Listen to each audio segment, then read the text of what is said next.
राधे राधे दोस्तों, आज हम आपके लिए लेके आए हैं दुर्गा सप्तशती का चौथा अध्याय। महर्षि मेधा बोले, देवी ने जब पराक्रमी दुरात्मा महिषासुर को मार गिराया और असुरों की सेना को मार दिया, तब इंद्र आदि समस्त देवता अपने सिर तथा शरीर को झुकाकर भगवती की स्तुति करने लगे। जिस देवी ने अपनी शक्ति से यह जगत व्याप्त किया है और जो संपूर्ण देवताओं तथा महर्षियों की पूजनीय है, उस अंबिका को हम भक्ति पूर्वक नमस्कार करते हैं। वह हम सब का कल्याण करे। जिस अतुल प्रभाव और बल का वर्णन भगवान विष्णु, शंकर और ब्रह्मा जी भी नहीं कर सकते, वही चंडिका देवी इस संपूर्ण जगत का पालन करे और अशुभ भय का नाश करे। पुण्य आत्माओं के घरों में तुम स्वयं लक्ष्मी रूप हो और पापियों के घरों में तुम अलक्ष्मी रूप हो,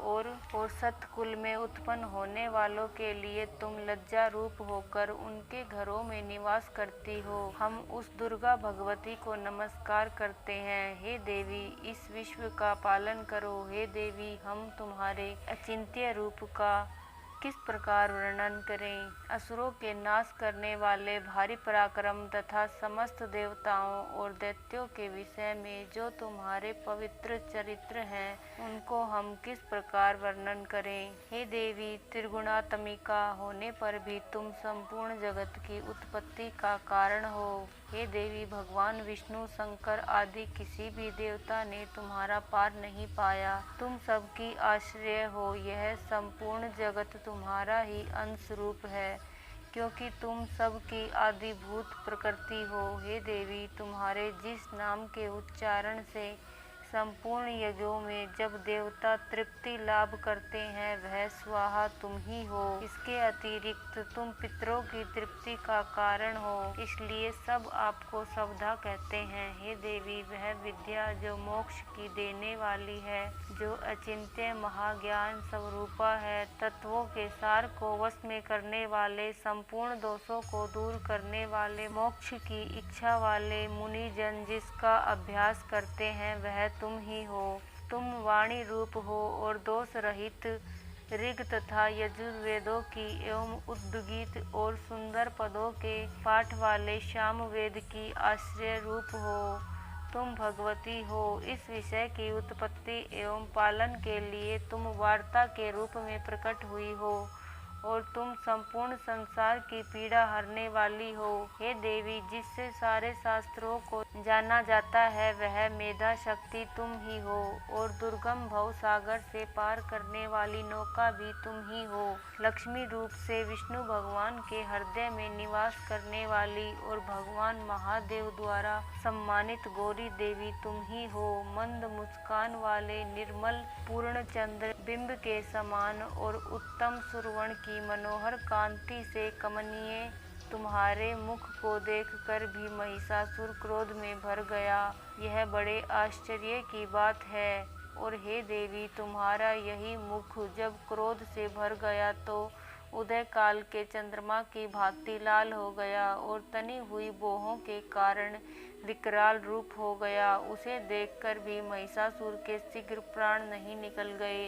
यह बड़े आश्चर्य की बात है। आपके कुपित मुख के दर्शन करके भला कौन जीवित रह सकता है। हे देवी, तुम हमारे कल्याण के लिए प्रसन्न हो। आपके प्रसन्न होने से इस जगत का अभय उदय होता है, और जब आप क्रुद्ध हो जाती हैं तो कितनों ही कुलों का सर्वनाश हो जाता है। यह हमने अभी अभी जाना है कि जब तुमने महिषासुर की बहुत बड़ी सेना को देखते देखते मार दिया। हे देवी, सदा अभय उदय देने वाली, तुम जिस पर प्रसन्न हो जाती हो, वही देश में सम्मानित होते हैं।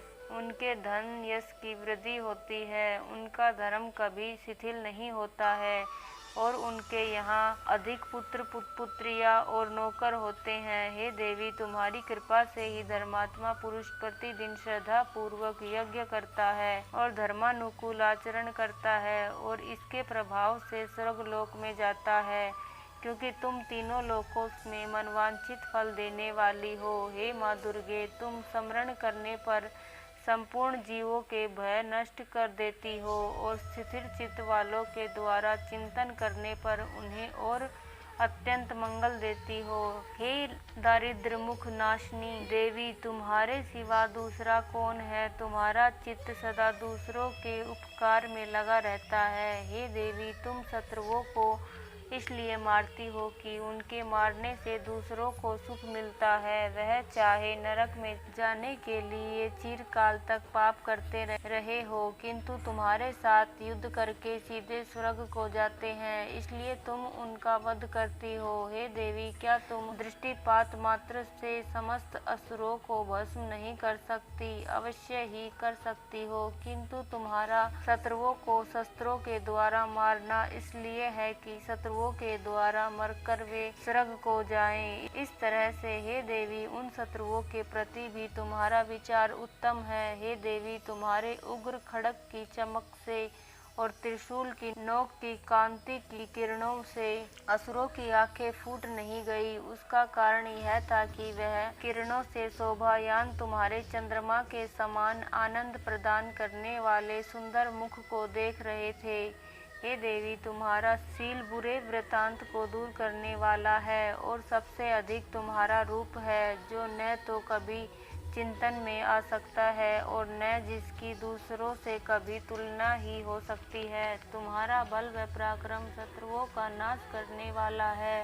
इस तरह तुमने शत्रुओं पर भी दया प्रकट की है। हे देवी, तुम्हारे बल की किसके साथ बराबरी की जा सकती है, तथा शत्रुओं को भय देने वाला इतना सुंदर रूप भी और किसका है? हृदय में कृपा और युद्ध में निष्ठुरता, यह दोनों बातें तीनों लोकों में केवल तुम ही में देखने में आई है। हे माता, युद्ध भूमि में शत्रुओं को मारकर तुमने उन्हें स्वर्गलोक में पहुंचाया है। इस तरह तीनों लोकों की तुमने रक्षा की है तथा उन उन्मत्त असुरों से जो हमें भय था, उनको भी तुमने दूर किया है। तुमको हमारा नमस्कार है। हे देवी, तुम शूल तथा खड्ग से हमारी रक्षा करो तथा घंटे की ध्वनि और धनुष की टंकोर से भी हमारी रक्षा करो। हे चंडिके, आप अपने शूल को घुमाकर पूर्व, पश्चिम, उत्तर तथा दक्षिण दिशा में हमारी रक्षा करो। तीनों लोकों में जो तुम्हारे सौम्य रूप हैं तथा घोर रूप हैं, उनसे हमारी रक्षा करो तथा इस पृथ्वी की रक्षा करो। हे अंबिके, आपके कर पल्लवों में जो खड्ग, शूल और गदा आदि अस्त्र शोभा पा रहे हैं, उनसे हमारी रक्षा करो।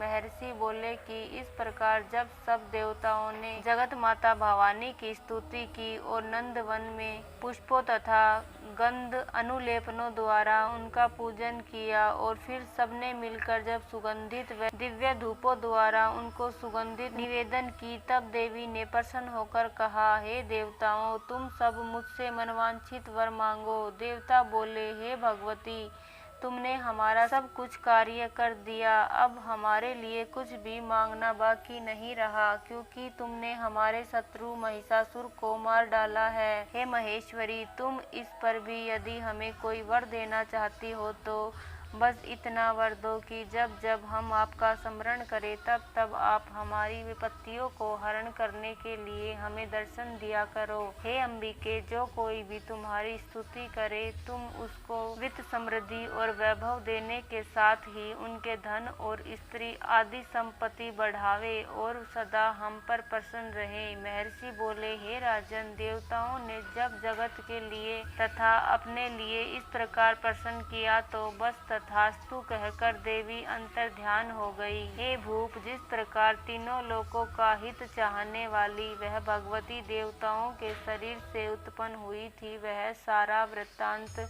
मैंने तुमसे कह दिया है। और इसके पश्चात दुष्ट असुरों तथा शुंभ निशुंभ का वध करने और सब लोकों की रक्षा करने के लिए जिस प्रकार गौरी देवी के शरीर से उत्पन्न हुई थी, वह सारा वृत्तांत मैं यथावत वर्णन करता हूँ। तो दोस्तों, ये था चौथा अध्याय। यदि आपको पांचवा अध्याय सुनना है तो ऊपर दी गई वीडियो को क्लिक करें और हमारे चैनल को सब्सक्राइब कर लें, ताकि आपको आने वाली हर वीडियो की नोटिफिकेशन मिल जाए। धन्यवाद दोस्तों।